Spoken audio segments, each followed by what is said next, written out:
In October of 1922, Albert Einstein was staying at the Imperial Hotel in Tokyo.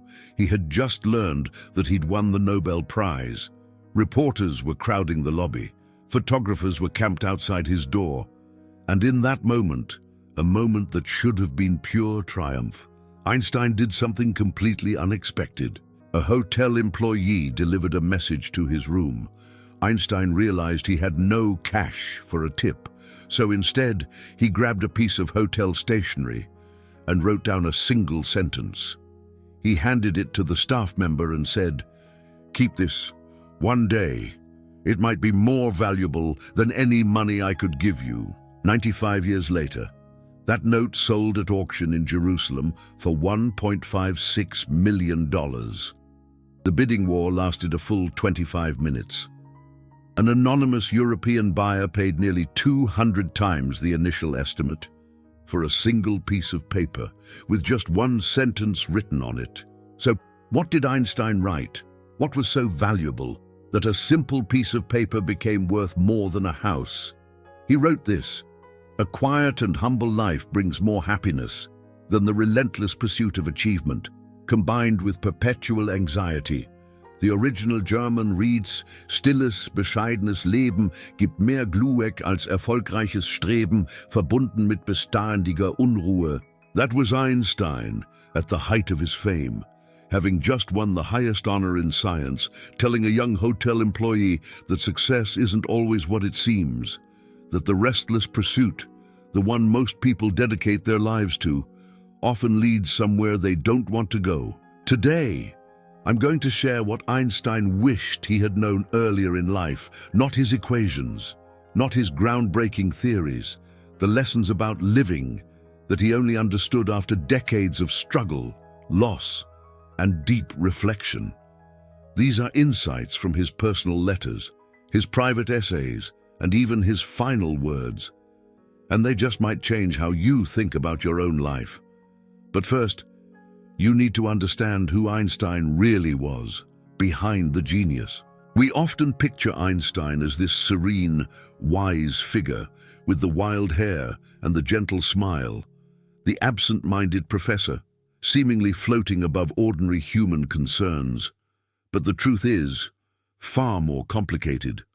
Einstein's personal life was marked by profound failures. His first marriage to Mileva Maric ended in divorce after years of tension and even infidelity. The divorce agreement was, well, unusual. Einstein promised Mileva the money from his Nobel Prize, which he hadn't yet won, but fully believed he would receive. That's how certain he was of his scientific destiny, and how little he valued the money that would come with it. He was a distant, often absent father. His older son, Hans Albert, grew up feeling abandoned by his father's obsession with work. They reconciled somewhat in later years, but the damage was already done. His younger son, Eduard, developed schizophrenia and spent most of his adult life in psychiatric institutions in Switzerland. Einstein saw him only a handful of times in the last 20 years of his life. When friends suggested he visit, he would often say that Edward no longer recognized him anyway. Perhaps that was true.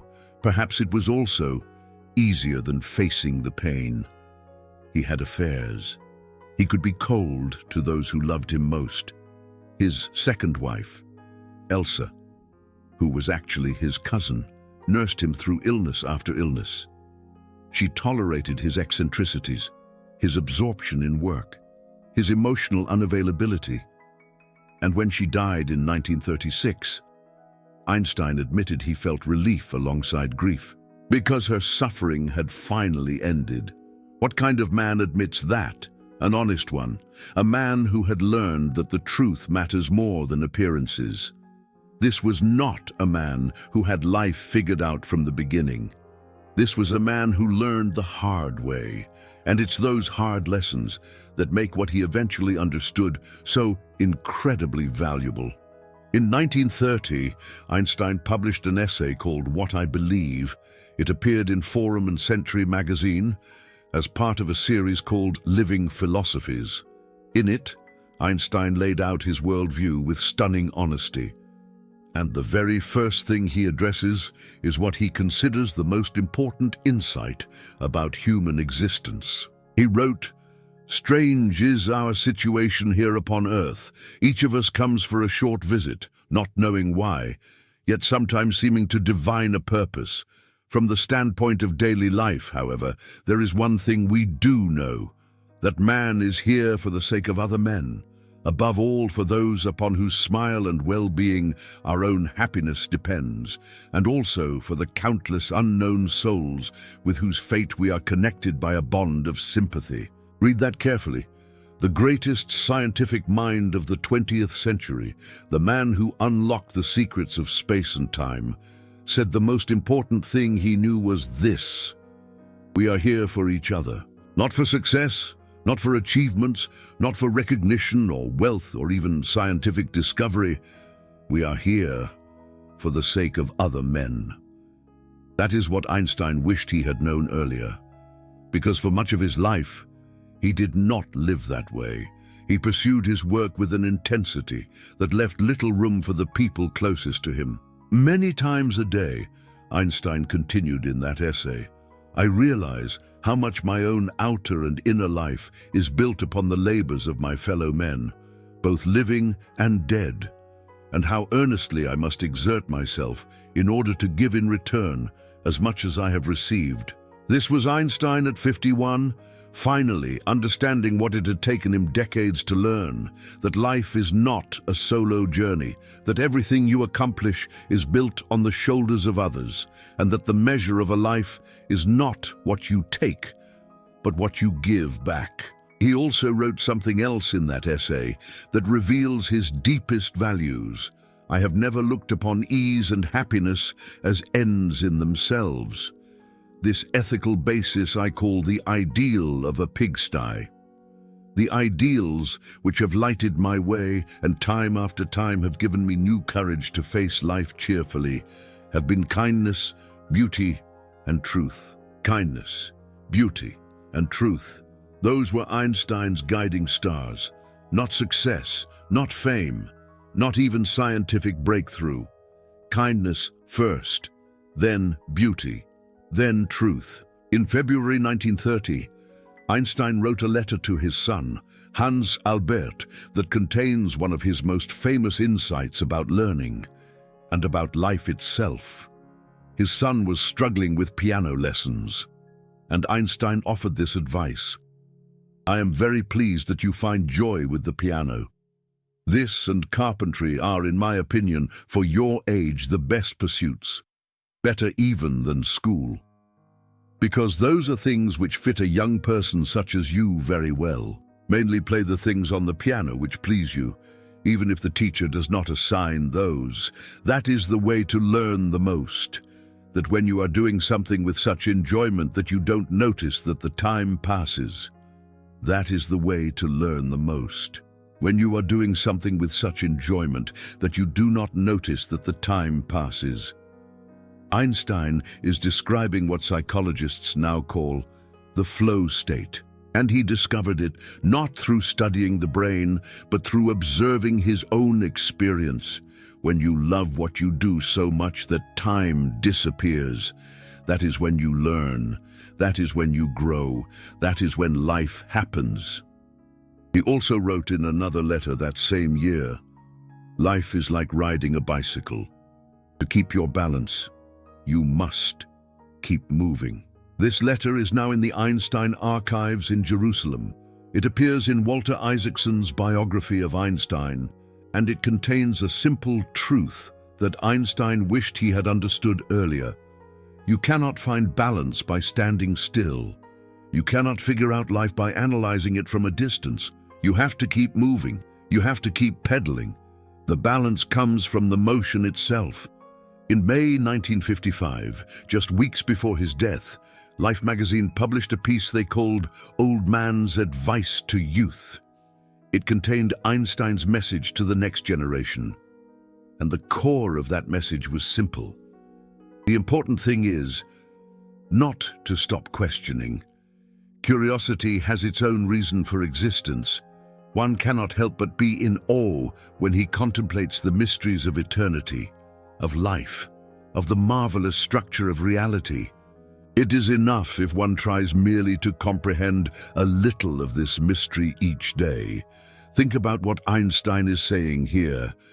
At the end of his life, having accomplished more than almost anyone in human history, he is not telling young people to achieve great things. He's not telling them to win prizes or build empires or even change the world. He's telling them to stay curious, to contemplate the mysteries, to try to understand a little bit more each day. That is it. That is the advice from one of the greatest minds who ever lived. Stay curious. The rest takes care of itself. But there is something else Einstein learned that he wishes he had understood sooner. And it has to do with the nature of success itself. In that Tokyo hotel room in 1922, Einstein wrote on a second piece of paper another message. It said, "Where there is a will, there is a way." That note also sold at auction, but for far less, around $240,000. Because that note contained ordinary wisdom, everyone knows that where there is a will, there is a way.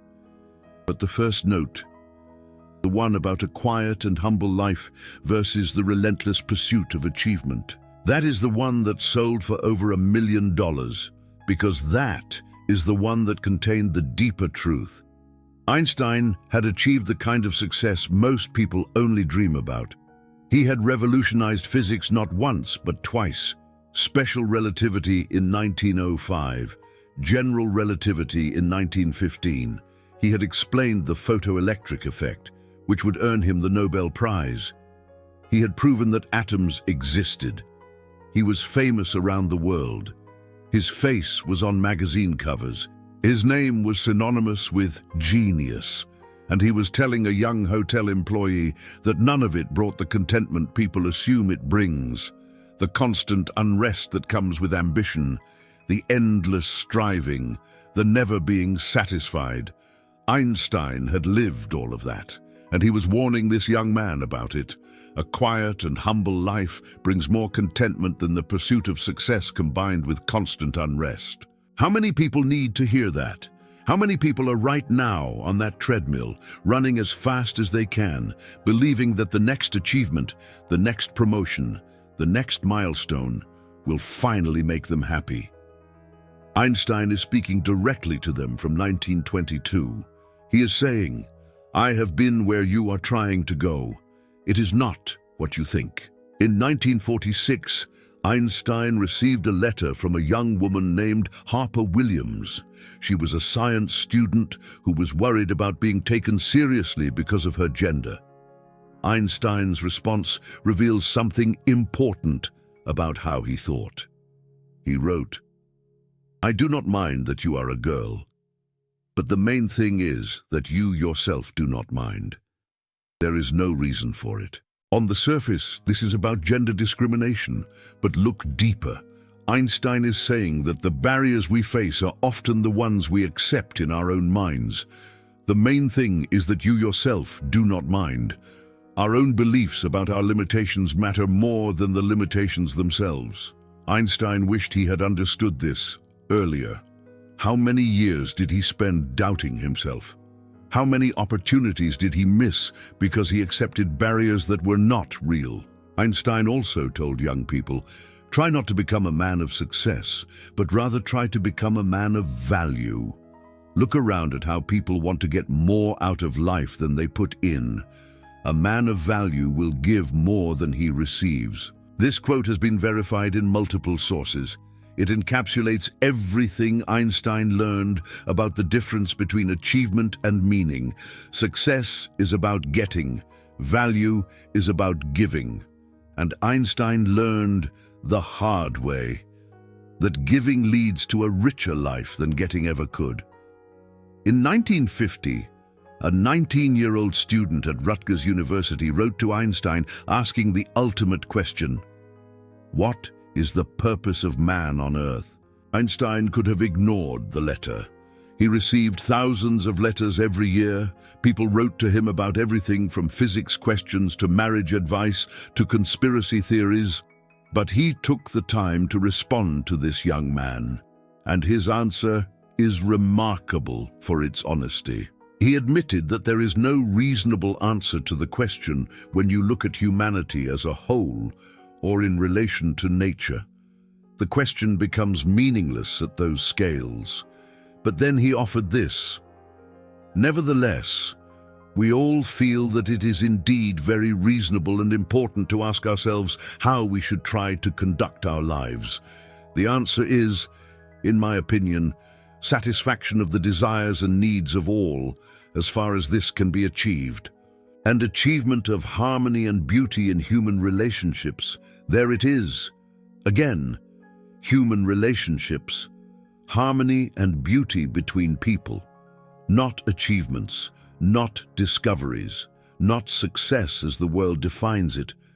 The purpose of life, according to Einstein, is to create satisfaction for ourselves and others and to build beautiful relationships. The following year, in 1951, another student wrote to Einstein. Her name was Olivia Peterson. She was a freshman at Oberlin College, and the world was at war again. The Korean War was raging, the Cold War was heating up.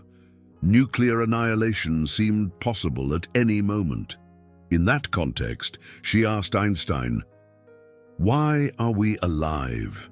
Einstein wrote back on April 28, 1951, "Dear Miss Peterson, the question why in the human sphere is easy to answer. To create satisfaction for ourselves and for other people. In the extra-human sphere, the question has no meaning. Also, the belief in God is no way out, for in this case you may ask, why God?" Notice how consistent Einstein was in these responses. Whether he was writing to a grieving father, a young science student, or a college freshman, his message was the same. We are here for each other. The purpose of life is connection, service, and creating contentment for ourselves and for others. But Albert Einstein also understood that most people do not live this way. And he knew why. In that 1950 letter to a grieving father named Robert Marcus, who had lost his young son and was searching for meaning, Einstein penned one of his most famous passages. A human being is a part of the whole, called by us universe, a part limited in time and space. He experiences himself, his thoughts and feelings, as something separated from the rest, a kind of optical delusion of his consciousness. This delusion is a kind of prison for us, restricting us to our personal desires and to affection for a few persons nearest to us. Our task must be to free ourselves from this prison by widening our circle of compassion, to embrace all living creatures and the whole of nature in its beauty. An optical delusion of consciousness. That is what Einstein called our normal way of experiencing life. We think we are separate. We think our needs and desires are the most important things in the world. We think the boundaries of our skin are the boundaries of our being, and this delusion is a prison. Einstein wished he had understood this earlier. He spent years trapped in that prison himself, pursuing his work at the expense of his relationships, believing that his individual achievements mattered more than his connections to others. By the time he wrote this letter, he understood the truth. We are not separate. We are part of a whole. And the way out of the prison is not more success, but more compassion. Now, let me tell you about Einstein's final days, because they reveal something profound about what he ultimately valued. In 1948, doctors discovered a large aneurysm in Einstein's aorta. It was the size of a grapefruit. They performed surgery, wrapping the weakened blood vessel in cellophane to stimulate scar tissue. That would reinforce it. The procedure, performed by Dr. Rudolf Nissen, gave Einstein another 7 years. of mostly pain-free life. But by April 1955, the aneurysm was rupturing. His doctors offered to operate again. Einstein refused. He said, "I want to go when I want. It is tasteless to prolong life artificially. I have done my share. It is time to go. I will do it elegantly." Think about that. Here was a man who had spent his entire life trying to understand the secrets of the universe. He had more reason than almost anyone to want more time. There were theories unfinished, questions unanswered, mysteries still to solve. He had been working obsessively on a unified field theory that would connect gravity and electromagnetism into one mathematical framework. He was close. He believed just a little more time, just a few more equations, and he might finally see it. But when the end came, Einstein accepted it with grace. He had done his share. It was time to go. The night before he died, Einstein asked for his notes. He spent his final hours scribbling equations on yellow paper. The nurse found 12 pages of calculations after his death. Even at the very end, he was curious. Even at the very end, he was trying to understand a little bit more of the mystery. But here is what strikes me most about Einstein's death. His final letter was not about physics. It was about connection.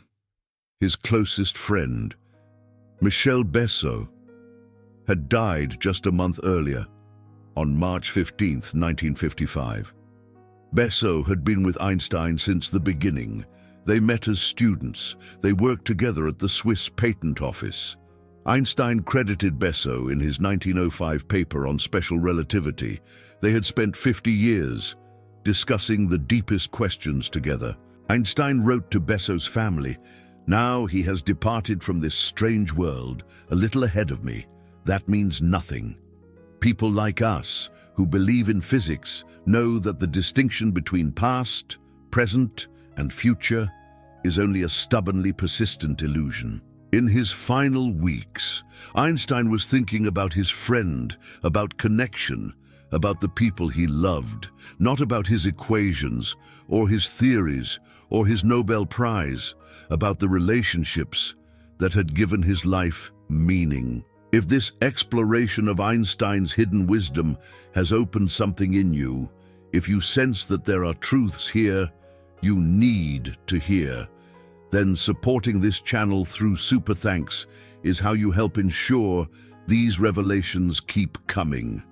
When you click that button, you are not just tipping a creator, you are saying that wisdom matters, that the lessons of history's greatest minds deserve to be shared, that you value substance over shallow content. The seekers are the ones who refuse to accept the surface of things. You are why this channel exists, and your support makes it possible to keep digging. So, what did Einstein wish he had known earlier in life? Let me summarize it clearly. First, he wished he had understood that we are here for each other. Man is here for the sake of other men. Your relationships matter more than your achievements.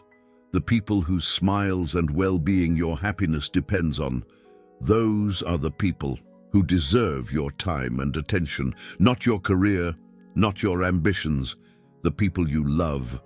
Second, he wished he had understood that relentless success brings relentless unhappiness. A quiet and humble life brings more contentment than the relentless pursuit of achievement, combined with perpetual anxiety. This is not about giving up or not trying. It is about understanding what you are really chasing. If you are chasing a feeling that success is supposed to bring, you will chase forever.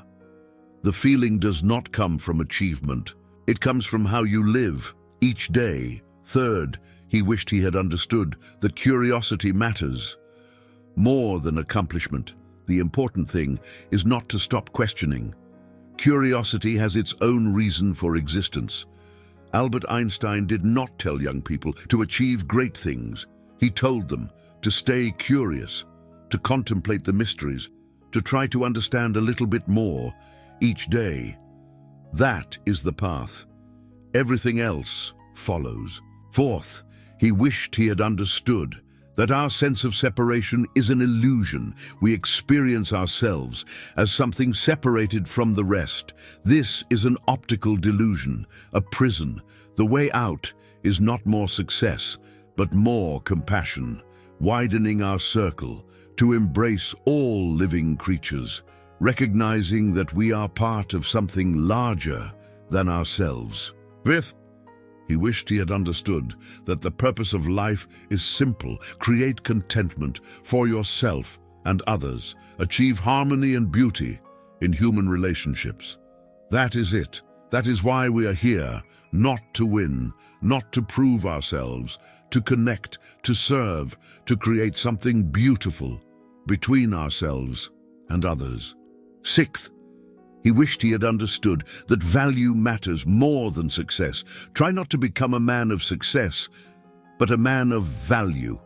The world measures success by what you receive, but your life will be measured by what you give. Einstein. He learned this the hard way, watching his relationships suffer while his career soared.